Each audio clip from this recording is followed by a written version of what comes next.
Nos encontramos en Madrid con el historiador don Rafael María Molina. Y en esta ocasión vamos a hablar de uno de los personajes más importantes de la historia de España en el siglo XX. Se trata del almirante don Luis Carrero Blanco. Todo el mundo conoce su trágico final, fue cruelmente asesinado, fue un gran magnicidio, y vamos a profundizar hoy en su figura.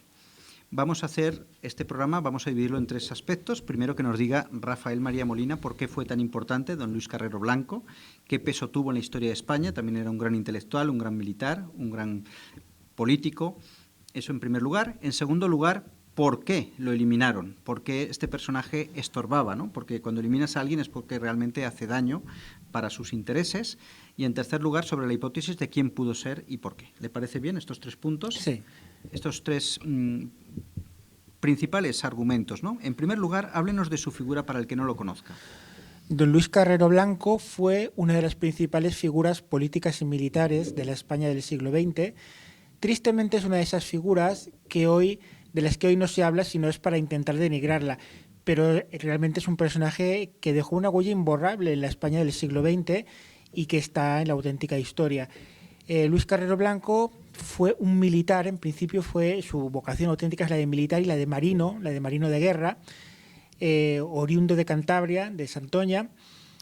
Él fue un hombre que, siendo joven, es algo que casi nunca se dice de él, perdió un hermano en la represión roja del Madrid de la Guerra Civil, que fue asesinado por el Frente Popular, y luego ya desde los años 20 estaba siguiendo la carrera naval, pero ya en plena Guerra Civil consiguió pasar en la zona nacional, a pesar de la muerte de su hermano, y empezó a ocupar un puesto muy importante a nivel de Estado Mayor de la Armada Nacional durante la Guerra Civil, durante la Cruzada Nacional. A partir de ahí fue un hombre que destacó especialmente en aquel momento por la brillantez de su análisis, por lo acertado de todo lo que era su trabajo a nivel táctico, a nivel técnico, a nivel organizativo. Tanto es así que llegó pronto a llamar la atención del propio generalísimo, y a partir de principios de los años 40 se convertirá en secretario general primero de la presidencia del gobierno, con lo cual se convertirá realmente, pasará a ser uno de los asesores desde principios de los años 40 más estrechos del propio Franco. De hecho, se dice, los historiadores serios, que después de la fase de Serrano Suñer, que fue pues a principios de los años 40, digamos, pues como ministro del Interior y como secretario general del movimiento, de lo que era Falange en aquel momento, era un hombre que tuvo mucho poder por debajo de Franco, el más importante, pero después de que ya Serrano Suñer es destituido por Franco, después de una serie de desacuerdos, que ahora no es el caso, realmente la figura más importante a nivel de consejero de Franco y de número 2 del régimen será Luis Carrero Blanco. Luis Carrero Blanco además destacó especialmente por dos facetas, que fue su absoluta modestia en todos los sentidos. Era un hombre que nunca quiso el protagonismo público, le gustaba mucho el trabajo, era un trabajador compulsivo, pero siempre buscando no el anonimato, pero sí buscando el pasar un poco inadvertido. Nunca quiso el protagonismo público ni el estrellato, por así decirlo, y los puestos que ocupó realmente fueron por designación del generalísimo, pero no porque él los buscara propiamente. Y luego también una característica de la que hoy no se habla nunca, pero que fue esencial en su vida profesional y personal, fue la absoluta honradez. Después, ahora que estamos tan acostumbrados tristemente, después de 40 años de régimen del 78, que es una absoluta corrupción por todas partes, en las cúpulas del poder, pues él era un hombre absolutamente, cuando fue asesinado, apenas tenía nada más que un piso, su sueldo de almirante y de presidente del gobierno, que no era mucho propiamente, y una tumba pagada. Y nada Le más. gustaba mucho el trabajo, un hombre muy honrado, pero sobre todo era muy católico, ¿no? Porque fue asesinado después de ir a misa, ¿no? Iba a misa todos los días. Sí, la religiosidad definió toda su vida personal y profesional. Fue un hombre que trató también de conseguir que el régimen nunca perdiera su sello católico.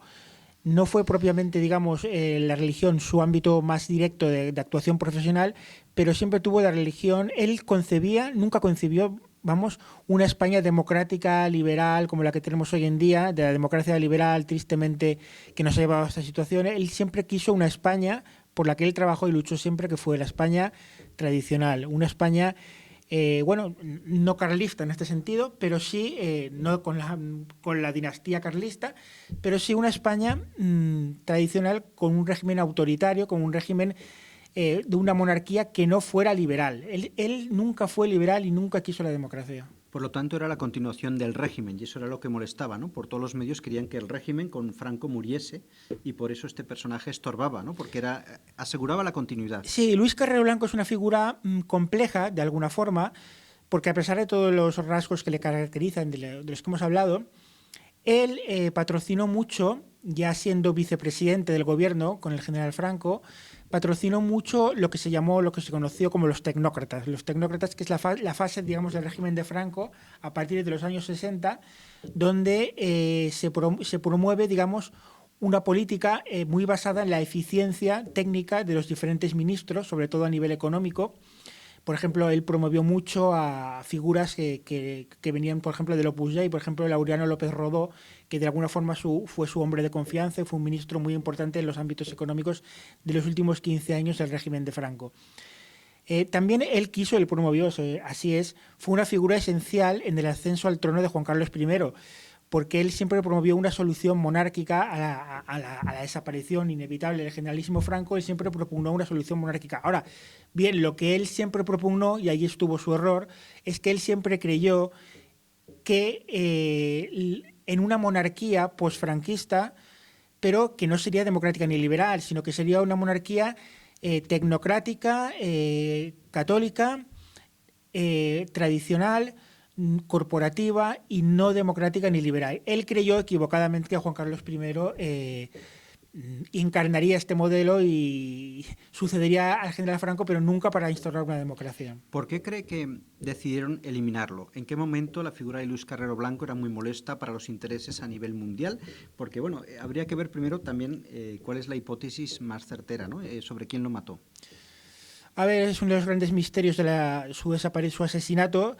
Es uno de los grandes misterios de la España contemporánea, pero a ver, hay pocas dudas de que la mano ejecutora fuera de la banda terrorista ETA, pero sí es verdad que también hay fuertes sospechas de que hubo manos mucho más poderosas por detrás de ETA que permitieron, si no colaboraron directamente, por lo menos permitieron de forma necesaria que lo que ocurriera. Henry Kissinger, en sus memorias, no olvidemos que Henry Kissinger, el secretario de Estado norteamericano, bueno, en aquel momento no lo era todavía, pero ya era el asesor de más confianza de Nixon en política exterior, el presidente Nixon. Ya era un político norteamericano, Kissinger, muy famoso, muy poderoso en aquellos momentos. Se reunió con Carrero justo el día antes de su asesinato. Kissinger, en sus memorias, esto es algo poco conocido, que publicadas años después, ya habla de que no abunda en el tema, pero cuando menciona las visitas a España que había hecho en su carrera política de secretario de Estado norteamericano o de asesor del presidente Nixon, ya habla y comenta, y se nota que le llama mucho la atención el hecho de que Carrero Blanco, en la España de Franco, era el dirigente, digamos, del sector que, sin ser falangista, porque no era del sector falangista Carrero Blanco, pero sí, y Kissinger lo resalta en sus memorias, que le había comentado a él que la España futura no podía ser democrática ni liberal, porque ese liberalismo había traído la ruina de España, ¿no? Tanto es así que Kissinger comentó a algún diplomático norteamericano estando en España que las ideas de este hombre no son del siglo XX. Fue la frase despectiva que de Henry Kissinger en aquel momento sobre Luis Carrero Blanco. Y bueno, le consideraba un personaje inquisitorial, un personaje que de otros siglos, digamos, dentro de la visión de Kissinger, que sabemos que es una visión masónica. Por tanto, a ver, es un reflejo que muestra a las claras que Luis Carrero Blanco no era apreciado por aquellos sectores a los que Henry Kissinger más representaba, ¿no? Que puede ser ese globalismo, ese mundialismo que promueve la democracia al máximo nivel por todas partes. Luis Carrero Blanco era un adversario de la democracia liberal y eso lo sabía todo el mundo, empezando por Kissinger. Sí. No estoy diciendo que Kissinger sea responsable, evidentemente, de su asesinato, pero sí es evidente que se apunta que la línea política y la figura política de Luis Carrero Blanco era opuesta a la línea política del gobierno de los Estados Unidos, que en parte encarnaba Kissinger en aquel momento. Se podría decir, don Rafael, por tanto, que después de 40 años de Franco, ¿no?, que era una resistencia en Occidente, Estados Unidos no quería que bajo ningún concepto después de Franco siguiese ese régimen, ¿no? A ver, hay evidencias, está publicado en muchos libros, que el gobierno de Estados Unidos quería una transición ordenada de España a la democracia después de la muerte de Franco, pero en cualquier caso que tenía que ser siempre una transición a la democracia. Una democracia en la que había dos grandes partidos, uno de estilo democristiano y otro socialdemócrata, que es lo que ha pasado después, o socialista, pero en el sentido democrático. Una España vinculada a la OTAN, pero una España democrática, no una España que continuara el régimen de Franco a nivel institucional. Y eso es una evidencia. A partir de ahí, es verdad que puede parecer francamente extraño, ¿no? Una especie de alianza o de colaboración. No tuvo por qué ser así necesariamente entre la banda terrorista ETA, que era prosoviética, y Estados Unidos, que estaban lógicamente en los bandos opuestos de la Guerra Fría. Pero sí pudo ocurrir que, siendo el asesinato de del presidente Carrero Blanco fuera un plan de la banda terrorista ETA, sin saberlo los etarras fueran también manipulados por el gobierno de Estados Unidos, que pudiera tener conocimiento de lo que estaba pasando y dejará luz verde a lo que ocurrió. Pero tampoco nos engañemos, sería un error atribuirle toda la responsabilidad, digamos, más allá de ETA, a Estados Unidos. Parece evidente que hubo sectores dentro del propio gobierno de Franco que sabían lo que estaba ocurriendo y dejaron actuar a los etarras sin detenerlos. Hay un hecho evidente que es innegable. El comando etarra que asesinó Carrero Blanco, varios días antes estuvo a punto de ser detenido. La Guardia Civil estaba entrando en el edificio para detenerlos y recibieron inmediatamente por walkie-talkie la orden de abortar la operación y salir inmediatamente, porque había habido un error. O sea, hubo aparatos de seguridad dentro del propio régimen de Franco que sabían lo que estaba pasando, todo indica, y dejaron que continuara el hecho. Así es. Hay que recordar, por ejemplo, simplemente como es otro dato, que la cúpula militar de aquel momento, había sectores, por ejemplo, el general Díaz Alegría, que eran opuestos al régimen de Franco, por ejemplo. Eso es una evidencia, ¿no? Y había generales, por ejemplo, sí, incluso en los últimos años del régimen de Franco, que eran opuestos al propio régimen. Por ejemplo, bueno, no voy a decir generales, ¿no?, pero se citó nombres en su momento en la transición. Por ejemplo, no quiero citar nombres, ¿no?, pero alguno que luego fue muy próximo al Partido Socialista, a los gobiernos del Partido Socialista, que en aquellos momentos ocupaban puestos de responsabilidad en el aparato de seguridad. Por lo tanto, siendo ETA la mano ejecutora, hubo otras instancias que dejaron de hacer. Es curioso que, una vez eliminado Carrero Blanco, no hubo resistencia para la democracia que venía. No había una figura, un líder, ¿no?, porque Arias Navarro pues realmente no tenía nada que ver. Hay una pregunta muy interesante que nos podríamos hacer. Si Carrero Blanco hubiera vivido, es verdad que, por ejemplo, el rey Juan Carlos ha dicho alguna vez que en privado Carrero Blanco le había dicho, y es posible que sea así, que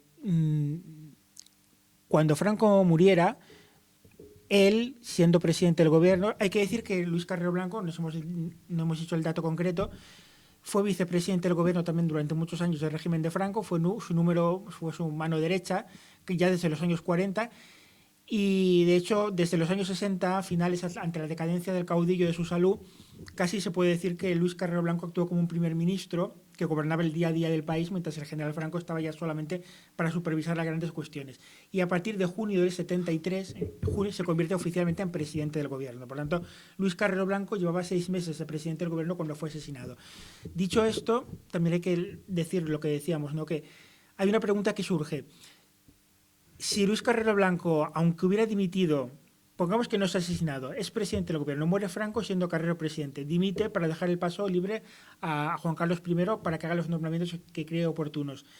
Pero ¿qué hubiera pasado si 5 años más tarde, en 1980, ante el caos terrorista que vivía España, Luis Carrero Blanco hubiera estado vivo?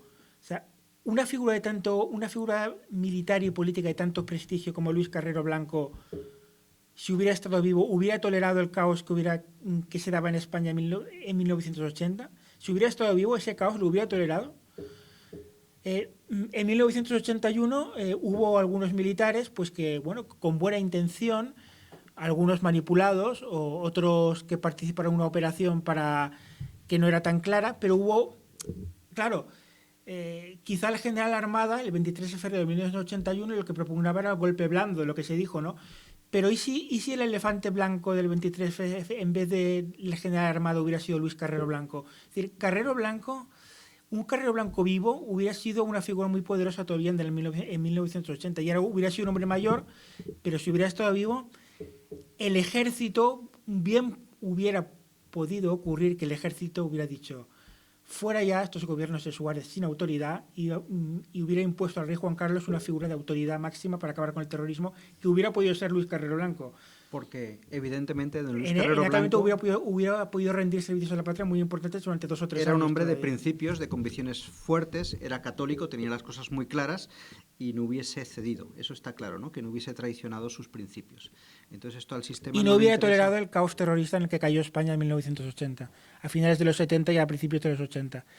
Si él hubiera estado vivo, es probable, no lo sabemos, pero entra dentro de lo posible que el ejército hubiera impuesto al rey Juan Carlos una figura militar fuerte, de auténtico prestigio, no el general Armada, que no tenía el prestigio necesario, sino Luis Carrero Blanco, por ejemplo, para poner en orden la democracia y acabar con el terrorismo. Nunca se sabrá. Se podría decir en cierta manera que la muerte, el cruel asesinato de Carrero Blanco fue la estocada definitiva al régimen de Franco. Sí, porque en la medida que el régimen de Franco podía tener un sucesor identificado con el propio régimen, que no pretendiera desmantelarlo inmediatamente, era Luis Carrero Blanco. Es verdad que era un hombre mayor, apenas tenía 10 años menos que Franco, pero durante 10 años más hubiera podido ser una figura, quizá una figura política todavía de gran importancia. Había ministros y gente que se conoce como el búnker, ¿no? Que eran muy fieles a las ideas de Franco, pero no había ningún líder ahí, ¿no? Que pudiese pues seguir, ¿no? Tener continuidad. Claro, porque en real, propiamente el ejército se sintió muy atado, muy vinculado a la figura del rey Juan Carlos, porque era el sucesor nombrado por Franco, por el general Franco. Y a partir de ahí, pues nadie hubiera tenido que ser una figura militar de gran importancia, de extraordinario mérito, no para revelarse, que tampoco lo hubiera hecho, porque al fin y al cabo él había sido una figura muy importante en su ascenso al trono, en su nombramiento como sucesor. Cuando Juan Carlos I es nombrado en el año 69, siendo príncipe Juan Carlos, Franco lo nombra sucesor a título de rey, es porque, entre otras razones, porque Luis Carrero Blanco llevaba mucho tiempo trabajando por esa opción.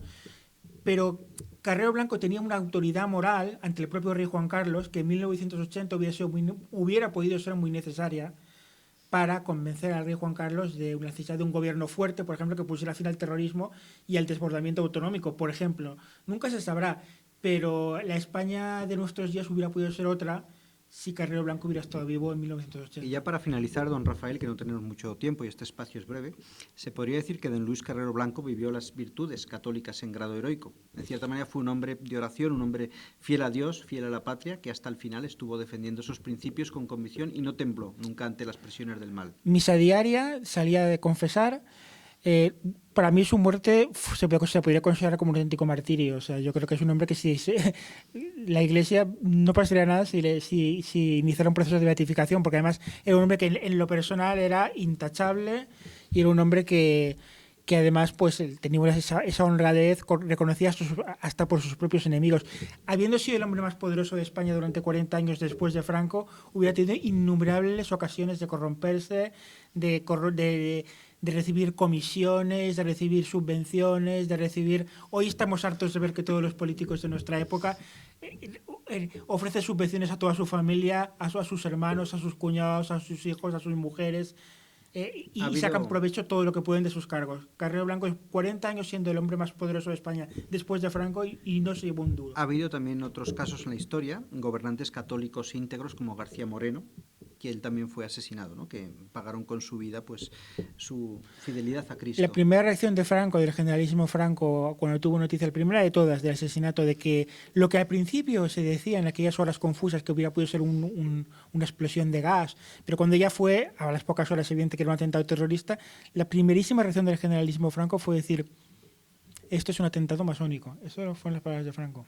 Claro, y masónico, y he perdido uno de mis mejores hombres, ¿no? Y dijo, lo único lazo que me ataba la vida, llegó a decir Franco con la muerte de Carrero. Pues si le parece, don Rafael María Molina, pues dejamos aquí el programa con estas pinceladas, ¿no? Sobre la figura de Luis Carrero Blanco, una figura gigante, un político... Que no estaría de más, perdóneme la interrupción, que fuera más recordado, por ejemplo, por la Armada, siendo marino, un marino ilustre, que además en la guerra como militar estrictamente ya tuvo un papel destacado. El portaaviones que luego tuvo España en los años 80 y 90, llamado ¿cómo se llamaba este? El príncipe de Asturias. En principio se iba a llamar Carrero Blanco, ese portaaviones. Pues no sería mala idea. Ya sabemos que las condiciones políticas lo hacen imposible, pero algún día que España tenga pues un buque de guerra importante que lleve su nombre. Pues sirve una idea que quede. Modesto programa, o una calle. Ya lo merecería, desde luego, también una Por calle supuesto. o un monumento.